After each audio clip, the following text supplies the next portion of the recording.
The snow fell thick and silent over Riverside, Maine on Christmas Eve, 1989. Main Street glowed with colored lights strung between lampposts, and wreaths hung on every shop door. The bell tower of St. Michael's Church rose above the town square, its white steeple piercing the gray winter sky like a prayer frozen in time. Inside the church, in the small office adjacent to the sanctuary, Pastor David Thornhill sat alone. The only light came from a brass desk lamp, casting long shadows across walls lined with theological books and framed scripture verses. His hands trembled as he sealed something inside the stone wall behind his desk, his fingers working quickly despite their shaking. Through his window, he could see families hurrying home through the snow, arms laden with last-minute gifts. Children laughed and called to each other, their voices muffled by the thick blanket of white covering the ground.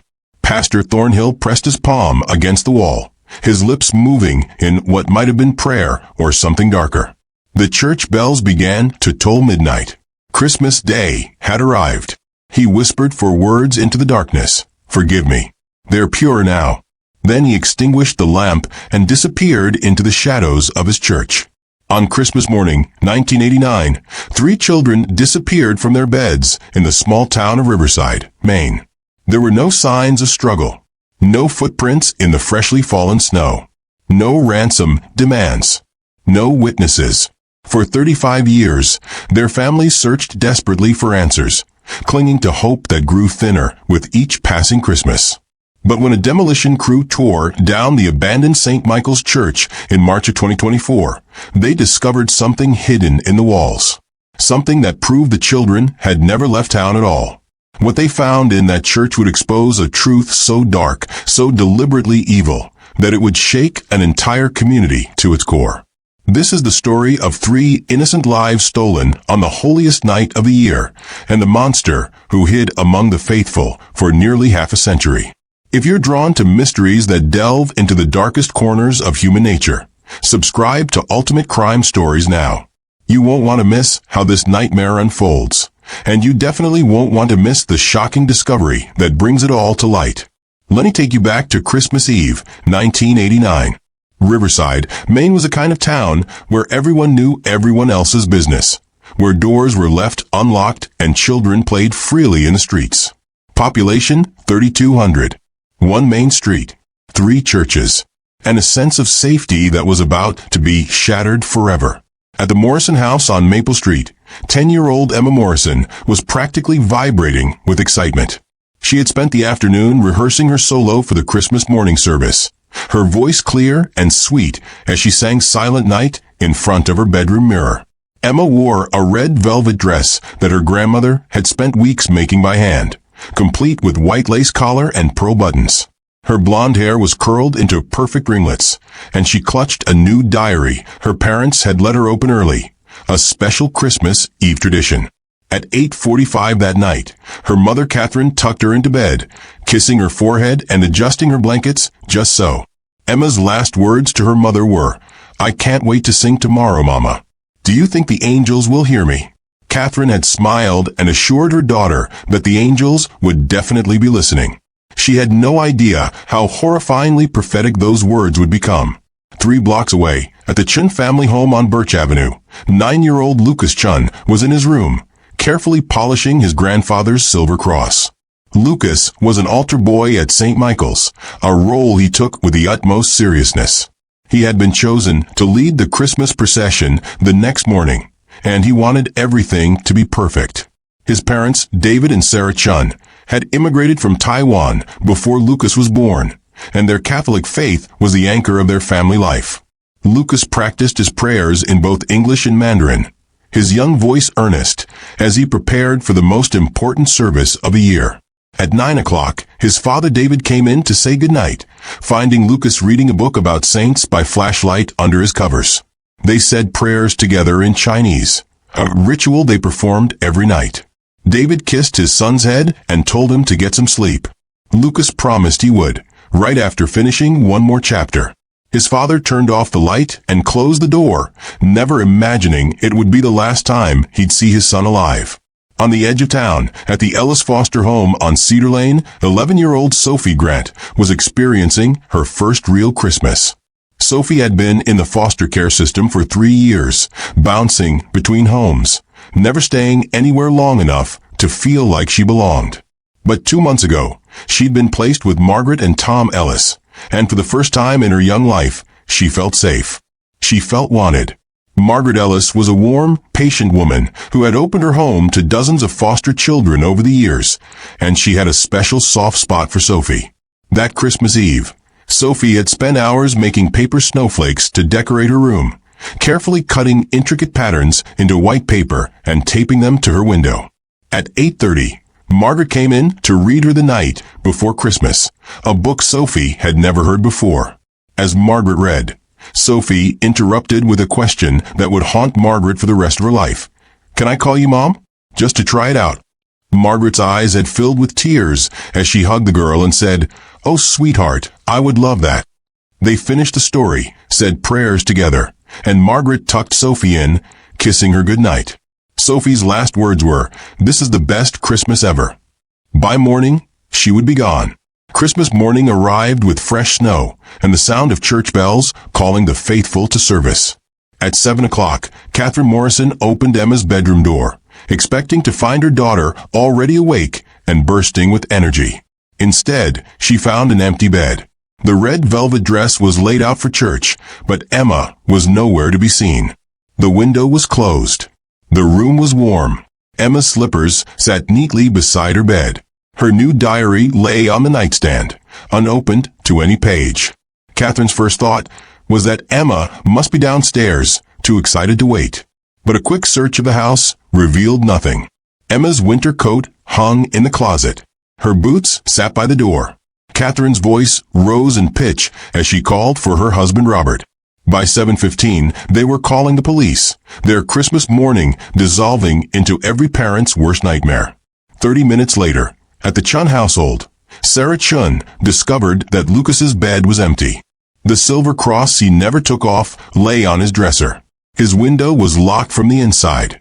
His Christmas stocking still hung by the fireplace, untouched and full. Sarah's scream brought David running, and within minutes they had torn through every room of the house, checking closets, the basement, the attic, anywhere a child might hide. But Lucas was gone, vanished as completely as if he had never existed. David immediately called the Morrisons, having heard about Emma's disappearance on the police scanner he kept for his work as a volunteer firefighter. The realization hit them both at the same instant. 2 children from the same church, gone on the same night.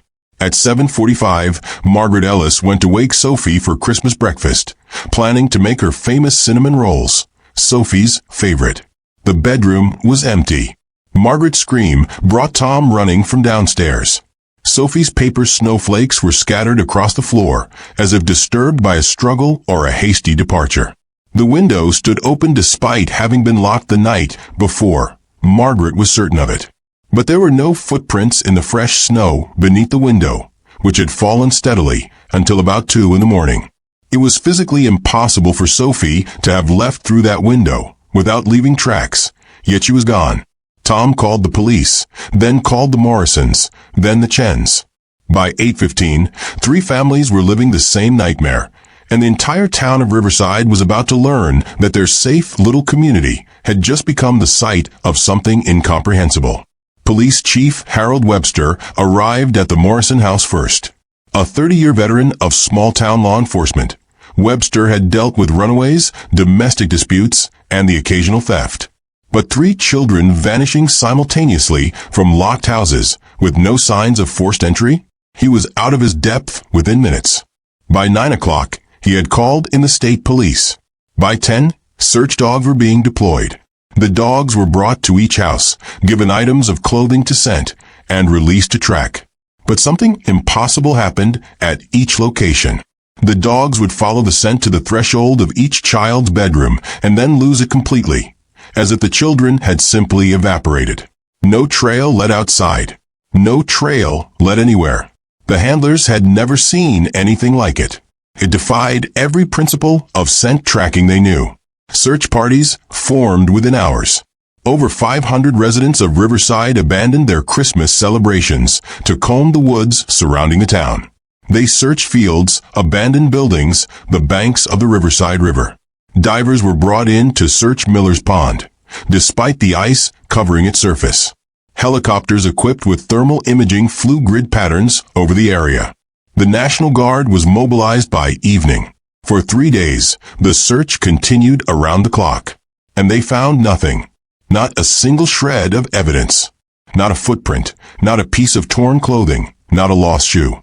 It was as if Emma Morrison, Chen, and Sophie Grant had been erased from existence between the hours of 9 p.m. on Christmas Eve and 7 a.m. on Christmas Day. Pastor David Thornhill was a pillar of strength during those first terrible days.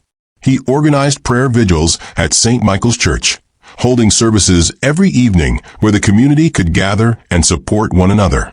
On the evening of December 26th, he delivered a sermon about faith in the face of darkness, about trusting in God's plan even when that plan seemed cruel beyond understanding. His voice cracked with emotion as he spoke about the 3 children, calling them by name, describing their devotion to the church. Emma's beautiful singing voice. Lucas's dedication as an altar boy.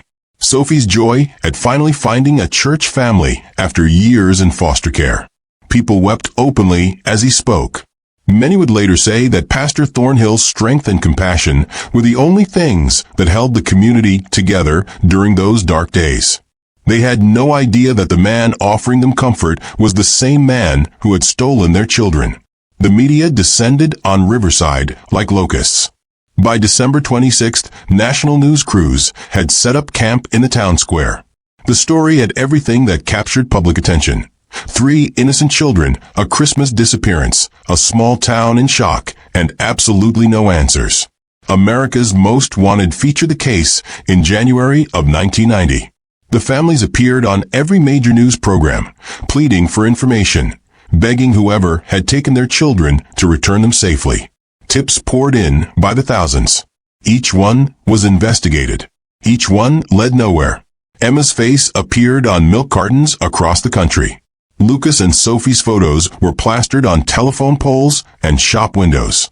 But as weeks turned into months and months turned into years, the tips slowed to a trickle, then stopped altogether. Riverside, Maine became known as the town that lost Christmas, and the 3 families were left with nothing but questions and grief that had no end. The investigation was exhaustive. Over 300 people were interviewed in the first month alone. Every registered sex offender within 100 miles was questioned and cleared. Polygraph tests were administered to the parents, the neighbors, anyone who had been in contact with the children. Everyone passed. The theory that eventually took hold, more by default than evidence, was that a transient predator had passed through Riverside on Christmas Eve, someone with no connection to the town who had somehow targeted and taken all 3 children simultaneously. But this theory had massive holes. How would a stranger have known which houses contained children? How would they have gained entry to 3 separate locked homes without leaving any evidence? How would they have transported 3 children out of town without being seen by anyone? The theory satisfied no one, but it was the only explanation that seemed remotely possible. In 1995, the case officially went cold. The files were boxed up and stored in the basement of the Riverside Police Department, gathering dust alongside dozens of other unsolved cases. The families were left to grieve, to wonder, to spend every Christmas for the next 35 years thinking about what might have been. But there was one person who never stopped thinking about the case. Detective Rachel Torres joined the Riverside Police Department in 2021, specifically requesting assignment to the Cold Case Unit. At 42, Rachel was a veteran investigator with a personal understanding of what it meant to have a loved one vanish without a trace. Her younger sister had disappeared in 1995, also without any evidence or leads. Rachel knew the special kind of torture that came with not knowing, the way it poisoned every holiday, every happy moment, the way it prevented you from ever fully moving on with your life. When she saw the files for the Morrison, Chen, and Grant cases, she felt an immediate connection. 3 children taken on Christmas, no answers for 35 years. She requested permission to review the case, and her captain, perhaps understanding her need to find some kind of justice, even if it wasn't for her own sister, approved. Rachel spent months going through every box of evidence. She read every interview transcript, studied every photograph, reviewed every tip that had come in over the decades. And one thing kept nagging at her. Pastor David Thornhill, the beloved leader of St. Michael's Church, the man who had been such a source of comfort to the community, had disappeared himself just 21 days after the children vanished. His departure had been noted in the original investigation, of course, but it had been explained away. Thornhill had left a note saying he needed time for spiritual reflection, that the weight of the tragedy had become too much for him to bear. His apartment had been cleaned out. His car was found at the bus station in Portland. He had withdrawn $5,000 in cash from his bank account the day before leaving. And then nothing. No trace of David Thornhill had ever been found. The original investigators had looked into Thornhill's background. His credentials were legitimate. He had graduated from seminary in Vermont in 1975. His previous parish had given glowing references. His background check had been clean. Most importantly, he had an alibi for Christmas Eve. Multiple neighbors confirmed seeing lights on in his apartment throughout the evening. The church secretary had spoken with him by phone at 11 p.m. to confirm the schedule for Christmas services. There was simply no evidence that he had been anywhere near the 3 children when they disappeared. But Rachel couldn't shake the feeling that the timing of his departure was too convenient. 21 days. Why exactly 21 days? Why not leave immediately if the grief was too much? Why wait 3 weeks?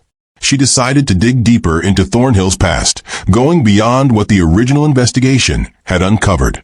What Rachel found chilled her to the bone. She started with Thornhill's previous posting at St. Catherine's Church in Burlington, Vermont, where he had served from 1982 to 1987. A few phone calls to the Burlington diocese revealed something the original investigators had apparently missed or deemed unimportant. In 1986, 2 children from St. Catherine's congregation had died in a house fire. The fire had been ruled accidental, caused by faulty wiring. But both children had been members of the church choir that Thornhill directed. Their names were Amy Patterson and Joshua Martinez, ages 8 and 9. Rachel obtained the fire marshal's report and read it carefully. The investigation had been thorough, but the cause was listed as inconclusive, not definitively accidental. There had been some irregularities in the burn patterns, but not enough to prove arson. The children's parents had never suspected foul play, and the case had been closed. 6 months after the fire, David Thornhill had requested a transfer, citing a calling to serve a new community. Rachel pushed further back into Thornhill's history. Before Vermont, he had served at a church in Harrisburg, Pennsylvania from 1977 to 1982. This took more digging, as the church had closed in 1990 and records were scattered. But Rachel was nothing if not persistent. She finally tracked down the former head pastor, a man named Father Michael Breslin, now 89 years old and living in a nursing home outside Philadelphia. When Rachel called him and mentioned David Thornhill's name, there was a long silence on the other end of the line. Then Father Breslin said something that made Rachel's blood run cold. "I always wondered about David. There was something behind his eyes, something that didn't match the smile." Father Breslin told Rachel about a church camping trip in 1981. Thornhill had been supervising a group of children on a hike when one of the boys, a 10-year-old named Christopher Dean, had apparently fallen into a river and drowned. His body was found 2 miles downstream the next day. The death was ruled accidental. Christopher had been an altar boy, one of Thornhill's favorites. Father Breslin said that Thornhill had seemed devastated by the death, but there was something about his grief that felt performative, rehearsed. He cried at all the right moments, Father Breslin said, but his eyes were dry. Rachel began building a timeline. 1981, 1 child dead in Pennsylvania. 1986, 2 children dead in Vermont. 1989, 3 children missing in Maine. All of the children had been actively involved in church activities. All had been under Thornhill's direct supervision in some capacity. The deaths had been years apart, in different states, attributed to different causes. No one had ever connected them because there was no obvious pattern. No reason to link a drowning in Pennsylvania to a fire in Vermont to disappearances in Maine. But Rachel saw the pattern now, and it terrified her. She expanded her search, looking for any other churches where Thornhill might have served, any other unexplained deaths or disappearances of children. What she found over the next 3 months of investigation was a trail of tragedy stretching back nearly 5 decades. David Thornhill had been ordained in 1975. For the next 49 years, he had moved from church to church, never staying anywhere longer than 8 years, often leaving after some tragedy befell a child in his congregation. Rachel found a fire in Columbus, Ohio in 1995 that killed 3 children from a church youth group. The assistant pastor at the time was listed as David Hill. Different last name. But Rachel pulled a photo from the church newsletter, and her heart began to pound. It was Thornhill, perhaps 15 years older than his Maine driver's license photo, but unmistakably the same man. In Montana, in 2003, a child named Jacob Reeves disappeared after serving as an altar boy. The case remained unsolved, but the visiting priest who had been running the children's ministry that year was named Thomas Hill. Again, Rachel found a photo. Again, it was Thornhill. The pattern continued.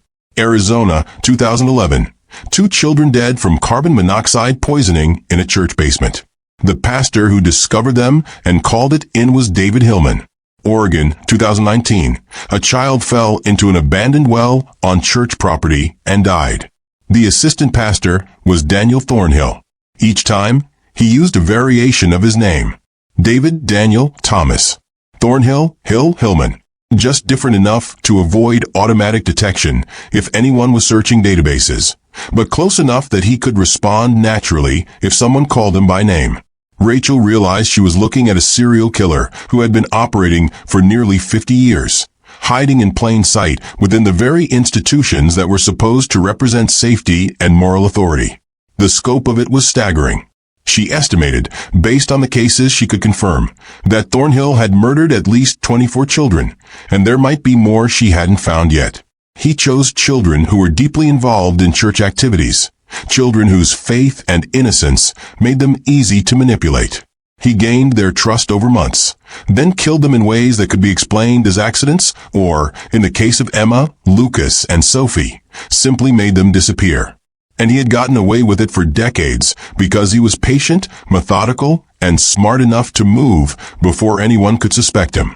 Rachel knew she had enough to reopen the investigation, but she needed more than historical patterns and circumstantial evidence.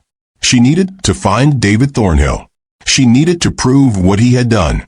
She contacted the FBI, and Special Agent Marcus Webb was assigned to the case. Webb specialized in serial predators, and when Rachel laid out everything she had found, his expression grew darker with each revelation. "This is one of the most successful serial killers I've ever seen," Webb said.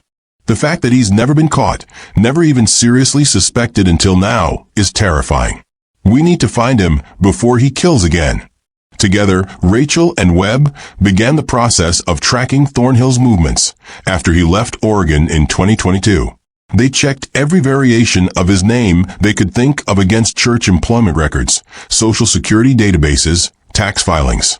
For months, they found nothing. It seemed as if Thornhill had finally gone to ground, perhaps retired, perhaps dead. But then Webb got a hit.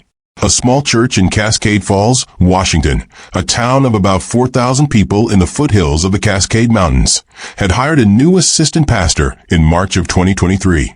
His name was David Thomas. He was listed as 72 years old, though Thornhill would be 74, close enough given that he was likely using false identification. The church's website had a staff page with photos, and there he was. Older, more frail-looking, with deeply lined skin and white hair, but the bone structure was the same. The eyes were the same. Rachel stared at that photo for a long time, thinking about Emma Morrison, Chen, Sophie Grant, and all the other children whose lives this man had stolen. "That's him," she said. Webb nodded. "Grace Community Church. He's running the children's choir and Wednesday night Bible study. There are currently 8 children in his program." The implications hit them both simultaneously. Thornhill was hunting again. Webb coordinated with Washington State Police to set up surveillance on Grace Community Church. An undercover agent posed as a newcomer to the area interested in joining the congregation. She attended several services, confirming that David Thomas matched the age progression photo the FBI had created based on Thornhill's last known images. She reported that he seemed frail but mentally sharp, that he interacted extensively with the children in his programs, that he lived alone in the church rectory. Most chillingly, she observed him taking particular interest in a 9-year-old boy named Ethan Crawford, who sang in the choir. Thornhill's pattern had always involved selecting specific children, grooming them over time. They couldn't wait any longer. The arrest was scheduled for Sunday morning, March 29, 2024, before the church service began. Rachel insisted on being present, even though it meant flying across the country. She had made a promise to the Morrison, Chen, and Ellis families that she would find the truth. She was going to keep that promise. Sunday morning arrived clear and cold in Cascade Falls. At 7 a.m., FBI agents and local police were in position around Grace Community Church. At 7:30, David Thomas emerged from a rectory, wearing his pastor's robes and carrying a Bible. He looked like any other elderly minister preparing for Sunday service, his expression peaceful and benign. Rachel stepped forward with Agent Webb and 4 other agents flanking her. "David Thornhill," she said, her voice steady despite the adrenaline flooding her system. The old man froze. His peaceful expression flickered for just a moment, and Rachel saw something dark move behind his eyes. "I'm David Thomas," he said, his voice thin with age but steady. "You must have me confused with someone else, dear." Rachel took another step closer. "We found them," she said. "Emma Morrison, Lucas Chen, and Sophie Grant. We found the chamber you built for them. We know everything." For 10 seconds, Thornhill said nothing. Then his mask cracked completely. "God's will is beyond your understanding, child," he said, his voice changing, becoming harder, colder. "Those children were never meant to suffer. They were being saved." They arrested him without resistance. As he was handcuffed and read his rights, he seemed almost relieved, as if he had been carrying a weight for decades and was finally setting it down. As agents led him toward the waiting vehicle, he turned to look at Rachel one more time. "They were beautiful souls," he said. "I gave them eternity before the world could corrupt them. That's love. That's sacrifice. You'll never understand." Rachel felt rage rising in her throat, but she kept her voice level. "You murdered children," she said. "You tortured them and killed them and called them holy. There's nothing to understand except that you're a monster." Thornhill smiled, a thin, terrible smile. "I gave them paradise," he said softly. Then the car door closed, and he was gone. But Rachel's work was far from over. With Thornhill in custody, she needed to return to Riverside and solve the 35-year-old mystery of what had actually happened to Emma, Lucas, and Sophie.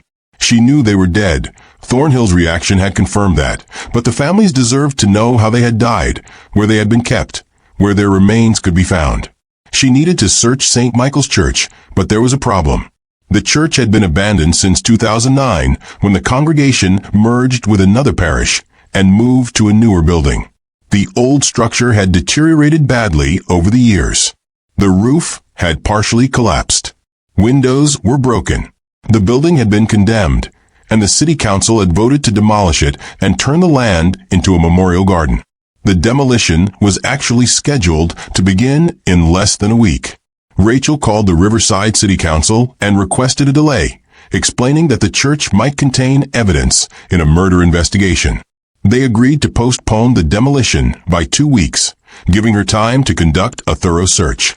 But when Rachel entered St. Michael's Church for the first time in her investigation, she quickly realized the scope of the problem. The building was a labyrinth of rooms, passages, and storage areas accumulated over 80 years. The basement alone had a dozen different sections. It would take months to search every inch properly, and the building's structural integrity was questionable. Rachel brought in structural engineers who confirmed her fears. The church was on the verge of collapse in several areas. They couldn't safely conduct an extensive search. The building needed to come down before it fell down and potentially hurt someone. Rachel made a decision that would change everything. She contacted Morrison and Sons Demolition, the company hired to tear down the church, and asked if they could do the work slowly and methodically, with police observers present at all times. If they found anything unusual, anything at all, they were to stop immediately and call her. The company's owner, Frank Morrison, no relation to Emma's family, agreed. He was a lifelong Riverside resident who remembered the 1989 disappearances vividly. If there's even a chance those kids are in there, he said, we'll tear that building down brick by brick if we have to. And so, on the morning of March 15th, 2024, the demolition of St. Michael's Church began. Frank Morrison supervised personally, with his son Jake operating the excavator. Rachel Torres stood watching, along with 2 other detectives and a forensic team, all of them hoping and dreading in equal measure what they might find. Jake Morrison's excavator approached the east wall of the church, the oldest part of the structure, built in 1944 when the church had first been constructed. According to the building records Rachel had obtained, this wall had undergone foundation repairs in the summer of 1989. The work had been done by a local contractor named Valley Construction, and the permit had been requested by Pastor David Thornhill himself. The timing made Rachel's instinct scream. She had asked Jake to start with this wall specifically. The excavator's bucket swung toward the stone wall and struck with a grinding crash. Stones tumbled, dust billowed, and the wall began to collapse inward. Jake had done this kind of work hundreds of times, but something about the way the wall crumbled made him pause. He shut down the excavator and climbed out of the cab, his face pale. "Boss," he called to his father, "you need to see this."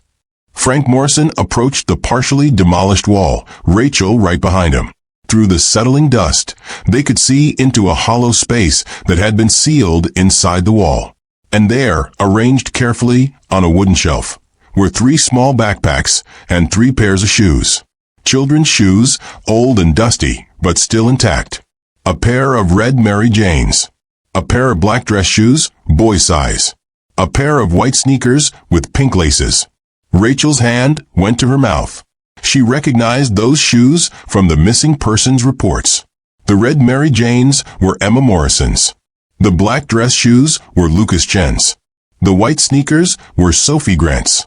After 35 years, they had found the first proof of what had happened to the children on Christmas morning, 1989.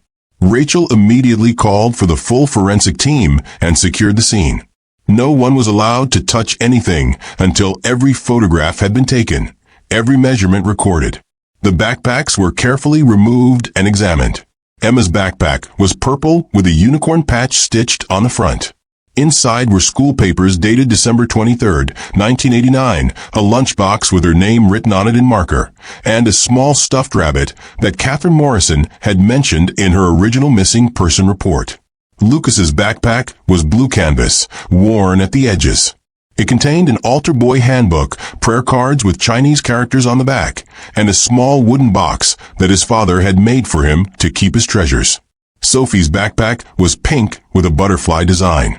Inside were her foster care papers, a new box of crayons still in the wrapper, a Christmas gift she had never gotten to use, and tucked into a side pocket, a handmade card that said to Mom, in shaky child's handwriting, never delivered.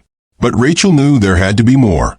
She brought in ground-penetrating radar equipment to scan the foundation around the hollow space where the items had been found. The radar operator, a specialist named David Chen, no relation to Lucas's family, spent 2 hours slowly working the equipment over every inch of the east wall foundation. When he finished, his expression was grave. "There's a larger void below the shelf level," he said, pointing to the readout. "It extends down about 12 feet and appears to be deliberately constructed. There are multiple chambers or compartments. This wasn't an accident or a gap in the construction. Someone built this." Rachel authorized excavation to continue, but slowly, carefully, with archaeological precision. It took 2 days to safely expose and access the lower chamber. When they finally broke through, Rachel descended a temporary ladder into the darkness, with a high-powered flashlight in hand. The chamber was approximately 8 feet by 8 feet and 7 feet tall. The walls were stone and concrete, professionally constructed, soundproofed with insulation that had deteriorated over the decades, but was still recognizable. On the floor were 3 sleeping mats, rotted but still visible in outline. Remnants of blankets lay folded nearby.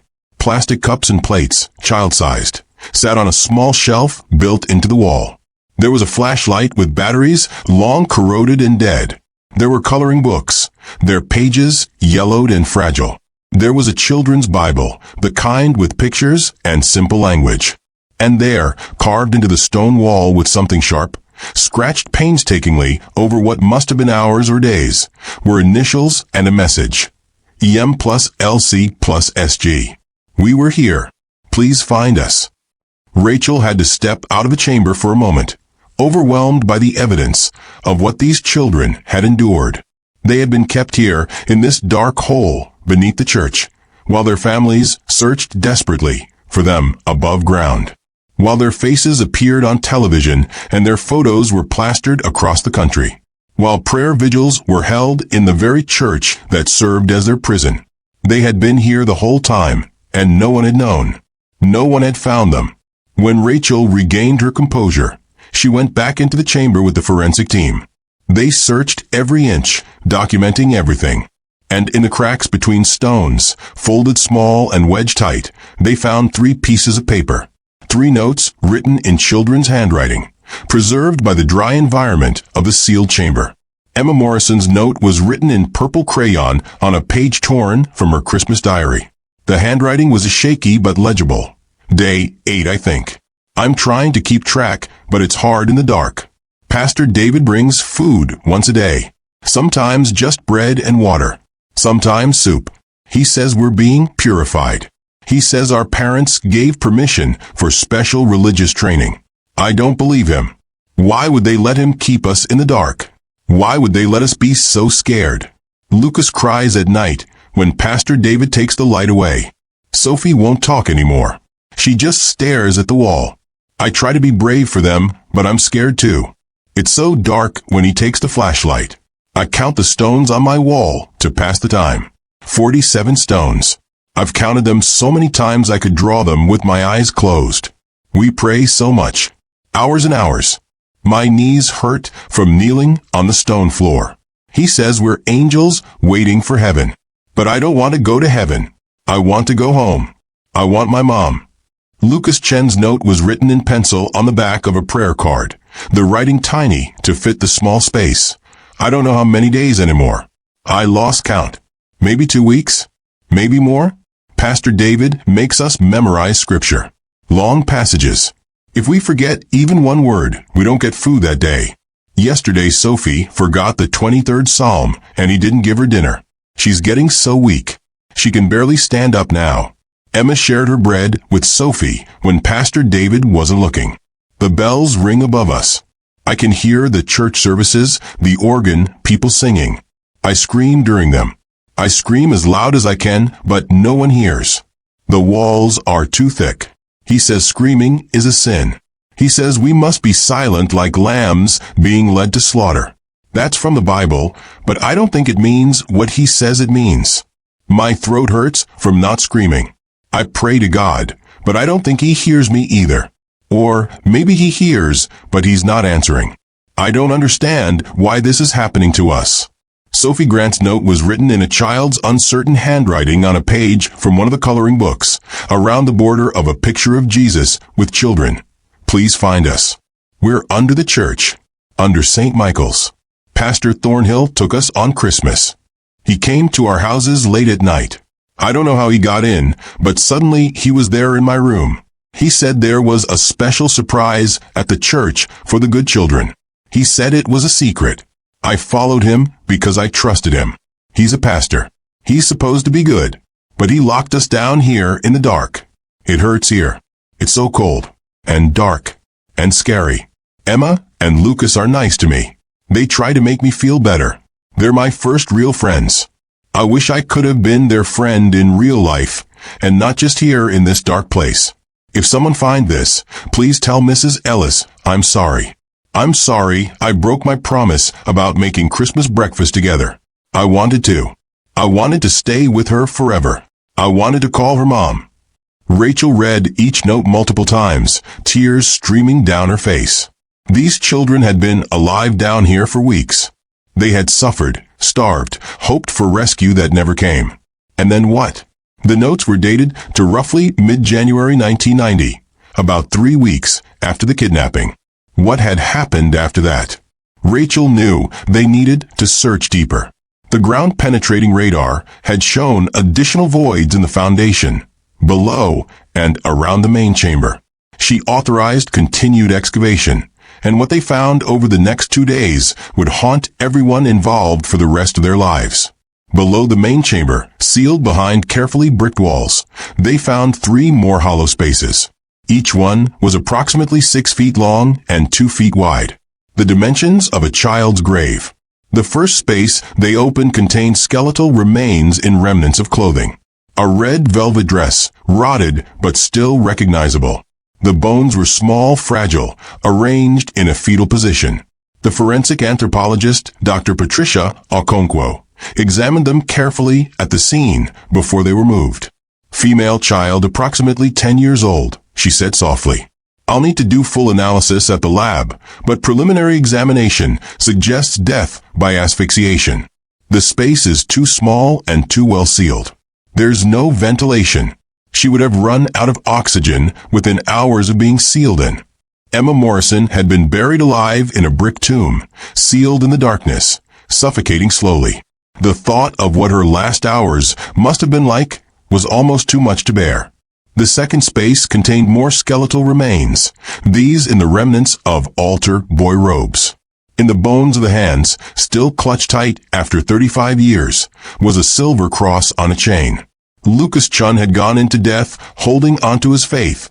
The cross his grandfather had given him, somehow returned to him, or perhaps never taken away. Dr. Okonkwo's examination confirmed what they already knew. Male child, approximately 9 years old, same cause of death.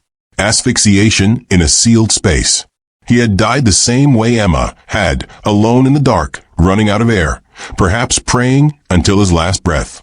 The third space was the smallest, built for the smallest victim.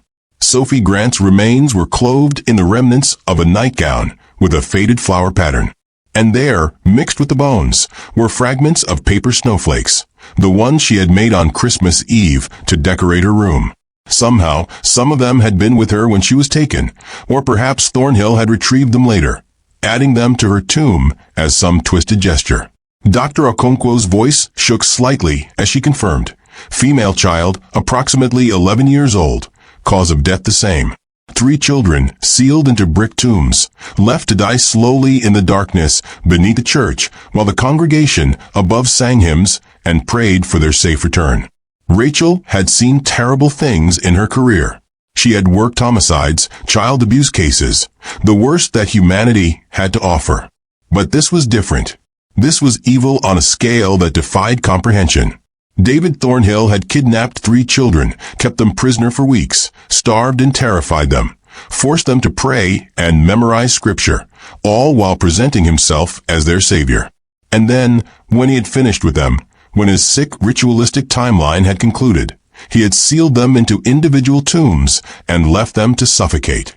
The cruelty was almost incomprehensible. But at least now Rachel had answers. At least now she could give the families what they had been searching for 35 years, the truth and their children's remains, so they could finally lay them to rest. The phone calls Rachel had to make were the hardest of her life. She called Catherine Morrison first. Catherine was 73 now, her voice thin and wavering when she answered. Rachel had called her before to tell her about Thornhill's arrest, but this was different. Mrs. Morrison, Rachel said gently, we found Emma. We found her remains. I'm so sorry. There was a long silence on the other end of the line. Then Catherine's voice, barely a whisper. Where was she? Rachel explained about the church, the hidden chamber, the sealed tomb. She explained that Emma had been kept alive for several weeks, but that Thornhill had ultimately killed her. She explained that they had found Emma's note, that her last written words had been about wanting to go home, about wanting her mother. Catherine Morrison's sobs echoed through the phone. 35 years of grief finally finding release in the confirmation of what she had always known but never wanted to believe. Her daughter was gone, had been gone since January of 1990, had died terrified and alone in the darkness. "Thank you," Catherine said when she could speak again. "Thank you for finding her. Thank you for bringing her home." The calls to Sarah and David Chen and to Margaret Ellis were equally devastating. Each family had lived in a state of frozen hope for 35 years, unable to fully grieve because there was always the chance, however slim, that their child might still be alive somewhere. Now that hope was extinguished, replaced by the terrible certainty of death and the horrifying details of how that death had occurred. But there was also, in a strange way, relief. The not knowing had been a special kind of torture. Now they knew. Now they could grieve properly. Now they could lay their children to rest. But Rachel wasn't finished. Thornhill was in federal custody, and she needed to extract from him every detail of what he had done, not just to Emma, Lucas, and Sophie, but to all of his victims over nearly 5 decades. She flew to the federal detention center where he was being held and sat across from him in an interrogation room, Agent Webb beside her. Thornhill looked smaller than he had at his arrest, diminished somehow, but his eyes were still sharp and clear. He had waived his right to an attorney, saying he wanted to talk. Rachel suspected he wanted to brag, to finally share the work he had spent a lifetime hiding. "Tell me about Emma, Lucas, and Sophie," Rachel said, her voice professionally neutral despite the rage simmering beneath. Thornhill leaned back in his chair, a small smile playing at his lips. "They were perfect," he said. "I watched them for months before I took them." Emma's voice when she sang, so pure and clear. Lucas's devotion when he served at the altar. You could see his faith shining through him. And Sophie, that poor lost girl who just wanted to belong somewhere. They were beautiful souls trapped in a corrupting world, and I saved them. Rachel kept her expression blank. "Tell me how you took them." And Thornhill told her everything. He had planned the kidnapping meticulously for 6 months. He had identified Emma, Lucas, and Sophie as his chosen ones, 3 children whose faith and innocence marked them as worthy of his special attention. He had built the chamber during the foundation repairs, using the legitimate construction work as cover to create his hidden prison. He had stocked it with minimal supplies, water, bread, blankets, a Bible, religious materials, everything they would need for their purification. On Christmas Eve, after midnight, he had gone to each house in turn. The doors were locked, but Thornhill had learned lock-picking years ago. It was a useful skill for someone who needed to move through the world unseen. He entered Emma Morrison's house first, creeping silently into her room where she slept. He woke her gently, a hand over her mouth to keep her from screaming, and told her there was a special Christmas surprise waiting at the church, but it had to be a secret. Emma, trusting her pastor, had followed him out into the snowy night, wearing only her nightgown and slippers. He brought her to the church through the basement entrance, down into the hidden chamber. Then he went back for Lucas, using the same method. Lucas had been harder to convince, more suspicious, but Thornhill had the authority of his position and Lucas's natural obedience to work with. Finally, he took Sophie, who followed him most easily of all, because she wanted so badly to believe that someone cared about her. By 3 a.m. on Christmas morning, all 3 children were secured in the underground chamber. Thornhill had prepared a mattress and blankets for each of them, along with a small table with water and bread. He told them this was a special religious retreat, that their parents had agreed to it, but it had to be kept secret to test their faith. He told them they would be staying there for a period of purification, after which they would emerge spiritually transformed. The children, confused and frightened, but not yet terrified, believed him initially. Why wouldn't they? He was Pastor David, the kind man who led their church, who had always been gentle with them. But as days passed and the truth became clear, as they remained locked in darkness and cold, as their food was rationed and their bodies weakened, they understood they were prisoners. Thornhill visited them once a day, bringing minimal food and water. He forced them to pray for hours, to memorize long passages of Scripture, to confess their sins, real or imagined. If they failed to meet his standards, he withheld food. If they cried or complained, he left them in complete darkness. He was breaking them down spiritually and physically, preparing them for what he believed was their ultimate salvation. "How long did you keep them alive?" Rachel asked, her voice tight. 6 weeks, Thornhill said. "That's my sacred number. 42 days. The same amount of time Jesus spent in the wilderness. It's enough time to strip away all earthly attachments, all worldly corruption." By the end, they were so weak, so focused on prayer and Scripture, they were as close to pure spirit as a human can be while still alive. Rachel's hands clenched into fists onto the table. "And then you killed them." Thornhill's expression hardened. "I released them," he corrected. "There's a difference. I gave them sleeping pills dissolved in water, told them it was communion wine blessed for their transformation. They fell asleep peacefully, all 3 of them together in that chamber. And while they slept, I sealed each one into their own separate resting place. The compartments I had built below the main chamber. I bricked them in carefully, lovingly. They never woke up. The carbon dioxide levels would have rendered them unconscious, then stopped their hearts. They passed from sleep to death to heaven without ever knowing fear or pain." Rachel wanted to scream at him that death by suffocation was neither painless nor peaceful, that those children had likely woken in terror as the oxygen ran out, that their last moments would have been pure nightmare. But she kept her voice steady. "And then what?" "And then I stayed for 3 more weeks, Thornhill said. "I needed to ensure there were no complications, no unexpected discoveries. I conducted their funeral rites in private, blessing their tombs, praying for their souls. And when I was certain everything was secure, I left Riverside. I left a note explaining I needed spiritual retreat, and I moved on to my next calling." Rachel leaned forward. "Your next calling? You mean your next victim?" Thornhill smiled. "I mean my next opportunity to save innocent souls from damnation. Emma, Lucas, and Sophie were not my first detective. They were not even close to my first. I've been doing God's work for 49 years." And then, with the calm demeanor of a man discussing his career accomplishments, David Thornhill confessed to 24 murders spanning 5 decades. He provided names, dates, locations. Some Rachel already knew about from her research. Others were new, cases she had never connected to him. There was Daniel Wright in Pennsylvania, 1977, his very first. A 10-year-old boy who drowned during a church camping trip. Thornhill had held him under the water in a river until he stopped struggling, then staged it to look like the boy had fallen and hit his head. There were Amy Patterson and Joshua Martinez in Vermont, 1986, killed in a house fire that Thornhill set after locking them in a basement. There were 3 children in Columbus, Ohio, 1995, another fire, another locked room.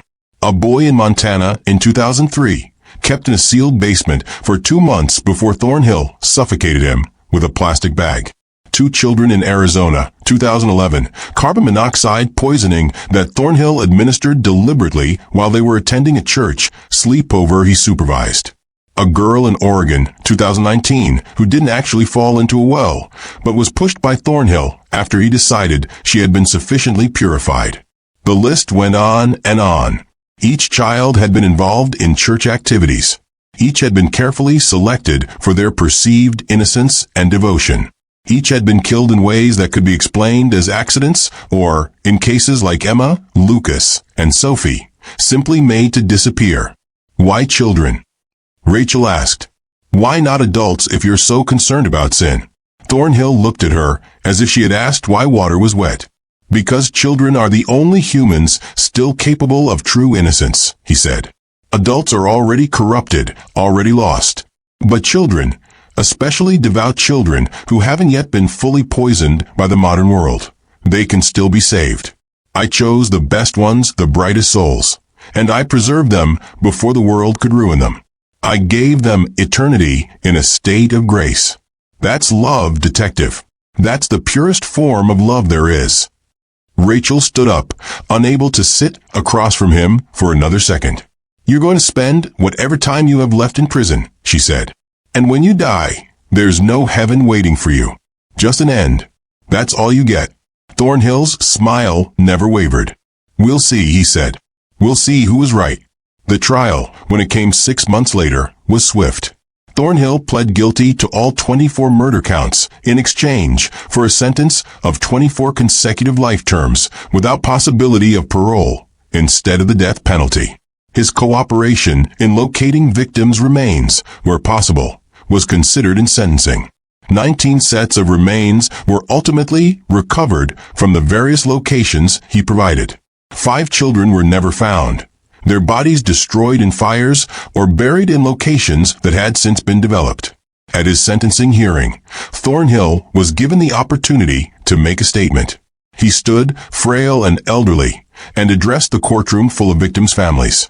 I understand that you cannot see what I have done as anything but evil, he said.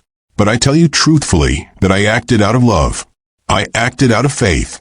I saved your children from a fate worse than death, which is a life lived in sin. God knows the truth of my heart, and when I stand before him, he will vindicate me. History will remember me not as a monster, but as a man who sacrificed everything to save innocent souls. The judge, a woman named Judith Henderson, who had presided over hundreds of criminal cases in her 30 years on the bench, looked at Thornhill with an expression of pure contempt. Mr. Thornhill, she said, I have seen evil in many forms in this courtroom, but I have never encountered anything quite like you. You have hidden behind faith and piety while committing acts of unspeakable cruelty. You have betrayed the trust placed in you by congregations across this country. You have destroyed families, stolen futures, and caused immeasurable suffering. And through it all, you have felt no remorse, shown no empathy, demonstrated no understanding of the magnitude of your crimes. God may judge you in the next life, but this court judges you in this one. You will spend the remainder of your days in prison, and when you die, you will be remembered not as you wish, but as you are, a predator who preyed on children, a killer who hid behind a collar, and a coward who could not face his own evil, but had to dress it up as righteousness. Court is adjourned. Thornhill was led away to begin his sentence. At 74 years old with multiple health problems, no one expected him to live more than a few years. But that was long enough for Rachel's purposes. She had given the families what they needed: answers, remains to bury, and the certainty that their children's killer would never see freedom again. The memorial service for Emma Morrison, Chen, and Sophie Grant was held on Christmas Eve, 2024, exactly 35 years after their disappearance. The service took place in the memorial garden that had been created where St. Michael's Church once stood. 3 trees had been planted, an oak for Emma, an elm for Lucas, and a maple for Sophie. A memorial stone bore their names and a simple inscription: taken too soon, never forgotten. The entire town of Riverside turned out for the service. Catherine Morrison, now 74 and using a walker, stood between her 2 surviving children and grandchildren she had never thought she would have, having believed for so long that her life effectively ended the day Emma disappeared. Sarah and David Chen stood together, their other children and grandchildren gathered around them, finally able to lay Lucas to rest after 35 years of not knowing. Margaret Ellis, 71 and still carrying the weight of losing Sophie, stood with several of the other foster children she had cared for over the years, all of whom had come back to support her in this moment. Rachel Torres stood at a respectful distance, not wanting to intrude on the family's grief, but unable to stay away. She had spent 2 years of her life working to solve this case, to bring these children home. She needed to see it through to the end. As the service concluded and people began to disperse, Catherine Morrison approached her.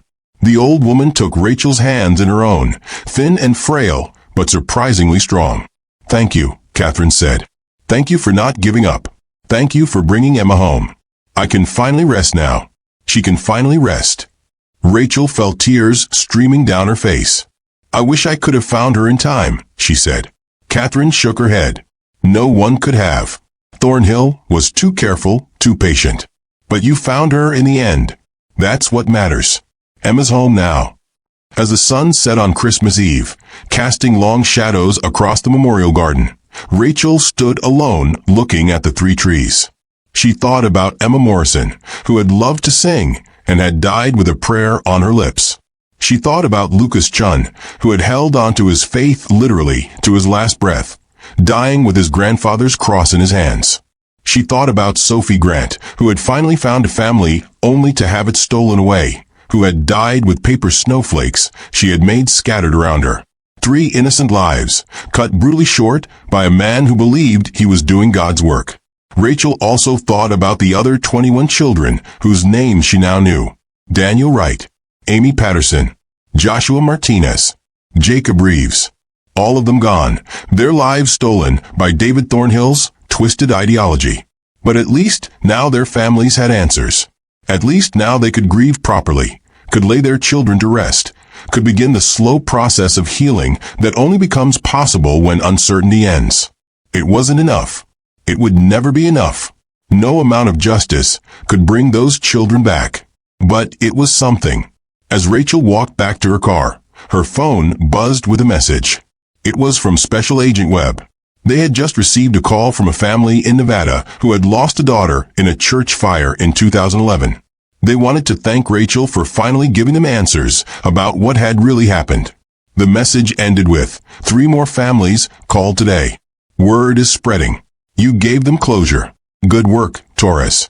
Rachel sat in her car for a long moment, thinking about her own sister who had disappeared in 1995 and was never found.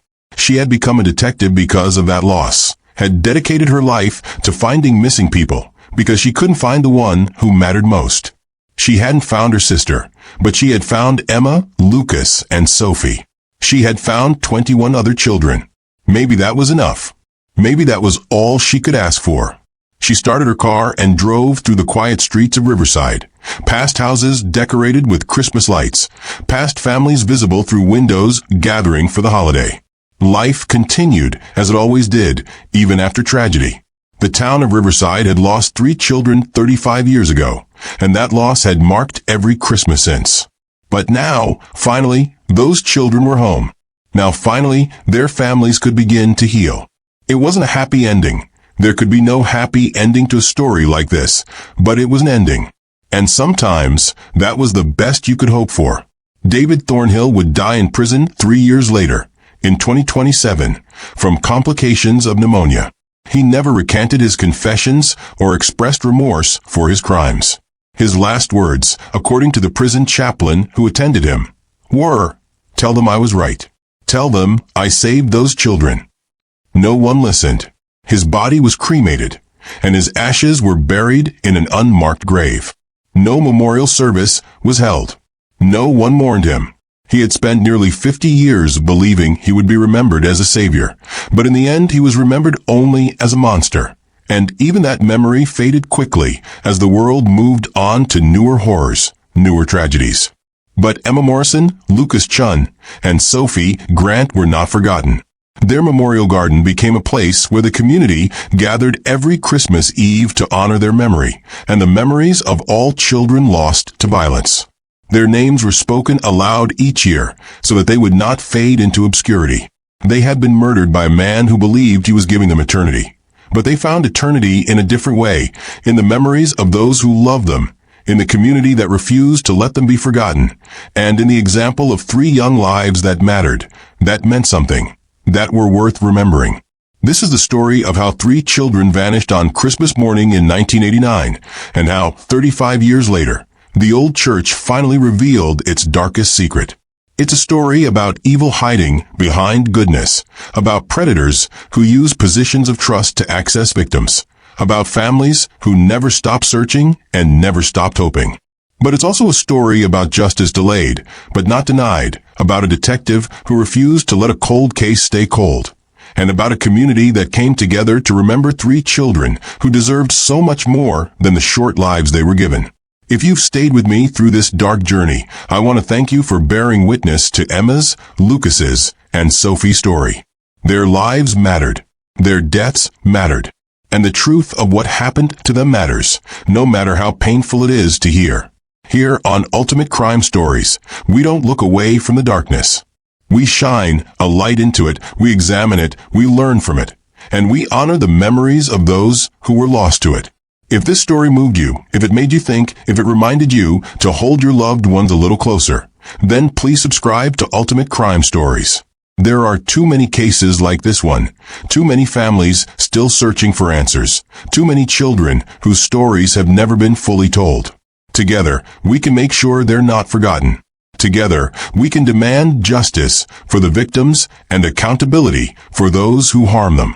Thank you for watching, and remember, the truth always comes to light, even if it takes 35 years.